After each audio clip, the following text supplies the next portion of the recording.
Salut gang, j'espère que ça va bien. Bienvenue dans le cours de jardinage écologique. Vous allez voir, on se fait plaisir. Comme dernier cours d'études des aliments, ça va être le fun. Hey, je vous l'avais dit dès le début, là, ça va être plus vrai que jamais. Je vous disais qu'il y avait deux profs derrière ce cours-là. Ma blonde Valérie a énormément contribué, c'en est gênant, mais c'est vraiment génial. C'est le fun de terminer avec ça parce qu'Aline, on a vu qu'il y avait tout plein de problèmes liés avec l'agriculture, avec la façon dont l'être humain mangeait. Or, c'est supposé faire partie du problème. On est supposé être capable de capter du carbone, on est capable de produire suffisamment, même abondamment de la nourriture pour tout le monde. Mais bon, on va commencer par quelques définitions. Ça va aller super vite, vous allez voir. Ensuite, on va voir pourquoi jardiner écologiquement. C'est notre petite intro. Mais là, après ça, on se lance pour vrai. La manière la plus simple de partir un jardin, vous allez voir, on s'inspire énormément de Larry Hodgson, de John Jeavons et Dave Gagnon. Là, ce sont nos idoles. Ensuite, on va voir comment récolter et conserver des semences, parce qu'après ça, il y a moyen d'être autonome avec son jardin, de voir comment on part des semis, comment on acclimate ces semis, comment on refait la transplantation, bref, comment on fait la boucle du jardinage, puis comment on peut s'alimenter avec ça. Et finalement, vous allez voir, la dernière partie est assez grande, vraiment passionnante. On va voir des particularités, des inspirations, puis des mythes en jardinage. Il y en a pas mal. Bon, on se lance dans nos définitions. L'agriculture, c'est quoi? C'est l'ensemble des travaux dont le sol fait l'objet en vue d'une production végétale. Fait que du jardinage écologique, c'est de l'agriculture. C'est l'ensemble des travaux. Ça en fait partie. Mais pourquoi appeler ça du jardinage écologique? On pourrait parler de jardinage bio. Yves Gagnon propose une perspective qui est vraiment intéressante. Juste en sciences, biologie, là, c'est l'étude de la vie. C'est super important donc de faire du jardinage biologique. Mais l'écologie, c'est l'étude de la vie et de son milieu et de son rapport avec. Puis vous avez vu à quel point notre agriculture a un impact majeur sur notre milieu. Fait que pour moi, je trouvais ça vraiment intéressant de faire du jardinage écologique et non pas juste biologique. Larry Hodgson, lui, de son côté, présente ça d'une autre perspective, mais tout aussi intéressante. Le jardinage biologique, c'est super intéressant. Il y a tout plein de bonnes idées. C'est absolument génial. Tu sais, le fait d'utiliser pas ou très peu d'engrais, ça fait partie des limites planétaires qu'il faut respecter. C'est génial, mais dans la culture biologique, dans le sens social du terme, ben, il y a tout plein de mythes qui est accepté. Hein, les phases lunaires, le double bêchage, il y a tout plein de trucs qui, Caroline, ne reposent pas sur des bases scientifiques, puis c'est un peu plate. Puis tu sais, on pourrait aussi parler de jardinage chimique, où là, on est en train d'étudier seulement que les molécules. Fait que c'est super important d'étudier les molécules, mais il n'y a pas que ça. Dans le jardinage chimique, on entend surtout pesticides, herbicides et compagnie. C'est toxique, mais quand même, il y en a beaucoup qui ont été retirés du marché. Ceux qui restent sont vraiment moins pires qu'avant. Fait que c'est rendu pas mal plus intéressant. Fait que qu'est-ce qu'on fait là-dedans? Est-ce qu'on fait du jardinage biologique, écologique, chimique? Je pense qu'on peut emprunter d'un peu de tout. On peut aller chercher tout ce qu'on a appris du jardinage biologique. On peut aller chercher les bons coups du jardinage chimique en sachant qu'il y a énormément de problèmes autour de ça. Puis bref, si on veut avoir une excellente vue d'ensemble, avoir une perspective qui inclut non seulement les molécules, le vivant, mais le milieu, je pense qu'il faut se lancer dans le jardinage écologique. Et là, l'Espace pour la vie à Montréal, Jardin botanique et compagnie, ont proposé ça comme définition, c'est superbe, c'est travailler en harmonie avec la nature pour prendre soin du vivant, vous y compris. Ils définissent le jardinage écologique avec une série d'actions. Hein? Ça prend la bonne plante pour le bon endroit, nourrir le sol, utiliser des engrais naturels au besoin, utiliser de l'eau avec discernement, paresse automnale bienvenue, pas besoin de faire un méga ménage du jardin, cultiver en harmonie, accepter l'imperfection. Ça serait tout ça, le jardinage écologique. Puis franchement, moi, ça me plaît. Puis vous savez, rendu ici dans le cours, pourquoi il faut jardiner écologiquement? T'sais, on a vu dans le dernier cours, c'était quoi les limites planétaires, puis c'était quoi l'impact de tout ce qu'on faisait en termes d'agriculture sur le vivant. Alors, on avait vu, entre autres, que notre élevage causait pour 14% des gaz à effet de serre. Mais si on inclut toute l'agriculture mondiale, si on inclut le transport de cette agriculture-là, on approche la moitié du CO2 qui est émis par l'être humain, qui est causé justement par notre agriculture. On a vu aussi que directement et indirectement, nos pertes de biodiversité, hein, les extinctions des espèces étaient liées à notre agriculture, que la déforestation était liée, l'utilisation de l'eau potable, l'utilisation des engrais qui créent des zones mortes dans nos océans, ce qui est épouvantable, vient directement de notre agriculture. L'acidification des océans, il y a une part de notre agriculture qui va là-dedans. Bref, si on veut que nos civilisations puissent survivre, il faut faire une agriculture différente. Je vous avais montré aussi quel aliment générait combien de CO2, combien d'acidité, quelle était la surface utilisée pour chacun des aliments. Mais on n'avait pas exploré la pêche en grand détail. On avait vu que la pêche était problématique, mais regardez, dans cette étude-là de Tillman et Clark, il détaille davantage. Parce que quand on se met à traverser tous les océans avec des chalutiers, avec d'immenses filets pour ramasser tout ce qu'il y a dans le fond des océans, évidemment que là, on dépense pas mal plus de pétrole pour tirer ces chalutiers-là, ces immenses bateaux-là.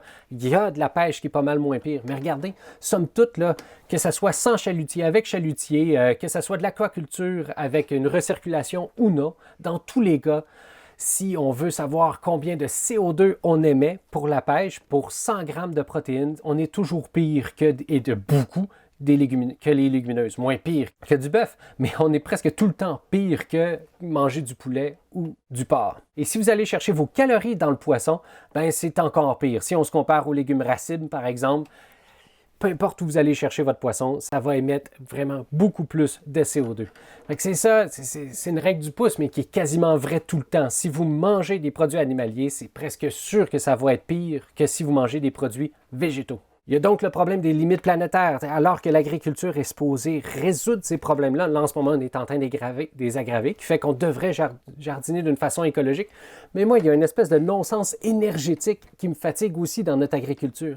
En ce moment, par exemple, aux États-Unis, voici la quantité d'énergie qu'on doit dépenser pour faire notre production agricole, le transport, la transformation, emballer tout ça, le présenter dans les commerces, puis ensuite conserver ces aliments-là chez nous. Ça, c'est la quantité d'énergie qu'on doit investir pour aller chercher toute la nourriture aux États-Unis. Et cette nourriture-là, ben, ça produit tant d'énergie. Parce que Colin, c'est comme un panneau solaire, là. Quand vous plantez une plante qui récupère l'énergie de la lumière puis qui fixe du CO2, vous accumulez des calories, de l'énergie indirectement du soleil.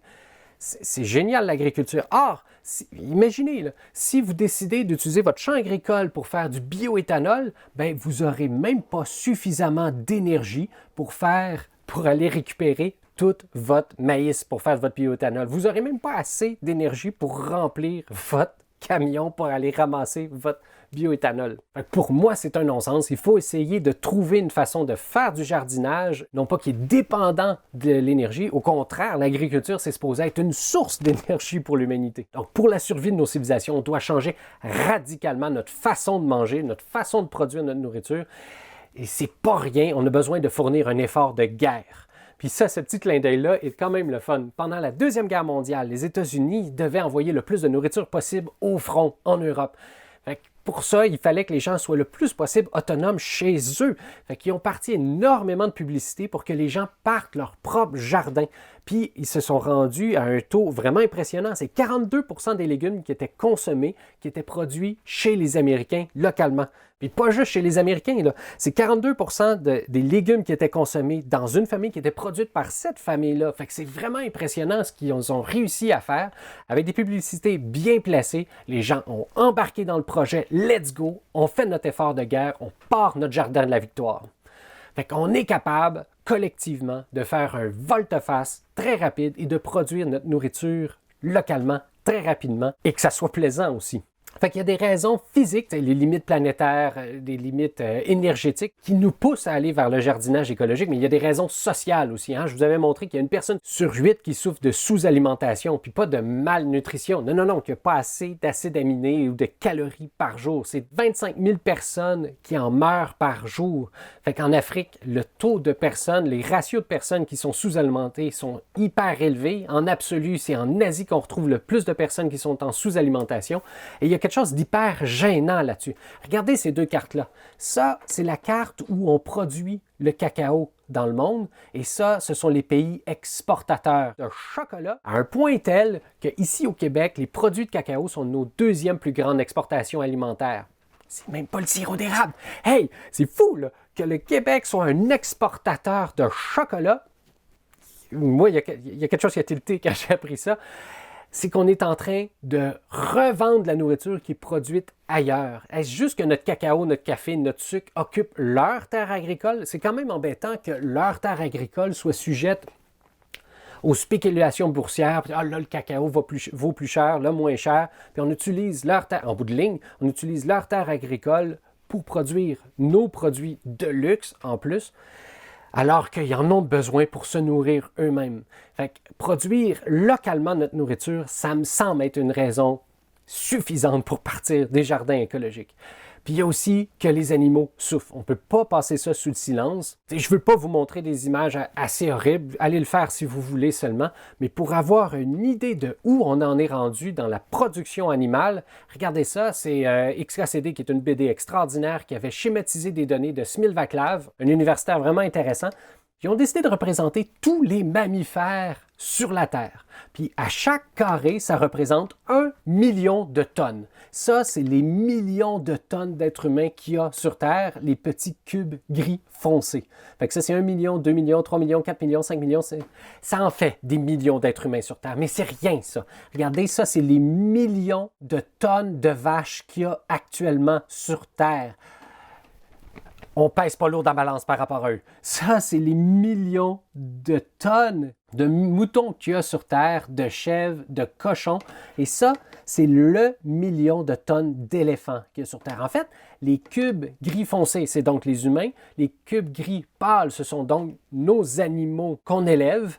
Mais en vert, ce sont les animaux sauvages, les mammifères restants qui restent. Il ne reste que ça comme mammifères sur Terre sauvages.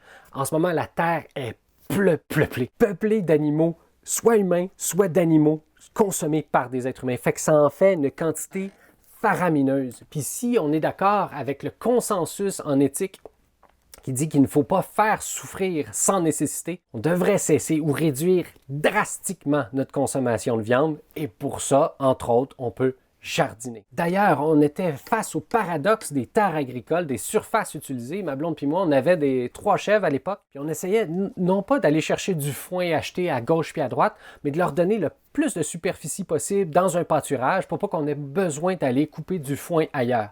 Bien, ça en prend de l'espace, s'il vous plaît, pour pouvoir nourrir des animaux. Fait que si vous voulez vous nourrir exclusivement d'animaux, il ne faut pas qu'il y ait beaucoup d'êtres humains sur Terre. Si on est nombreux comme ça ne fonctionne pas. On n'a pas assez de surface agricole. Le jardin écologique, donc, c'est un jardin éminemment politique. Ça apporte énormément de solutions. On est capable de capter du CO2, on est capable d'aller vers une plus grande souveraineté alimentaire, puis on en parle, s'il vous plaît, pendant la pandémie. Si on est d'accord avec les faits avancés par la science sur l'état actuel de la Terre, si on est d'accord avec le consensus en éthique qu'il ne faut pas faire souffrir sans nécessité, il faut tendre vers une alimentation végane et locavore le plus possible, et le jardin écologique permet ça en s'il vous plaît. Sans parler que ça force l'entraide. Quand on a trop de graines, on peut en partager avec les voisins. Quand on a trop de légumes, on peut en partager avec les voisins. C'est beaucoup plus le fun de partir ça en gang, dans une collectivité, dans un petit patelin. Et c'est ça qu'on a besoin, c'est des réseaux sociaux. Et là, je ne parle pas de Facebook, là, je parle de tout plein de liens sociaux entre les gens pour remplacer les liens qui nous rendent dépendantes de la société de consommation.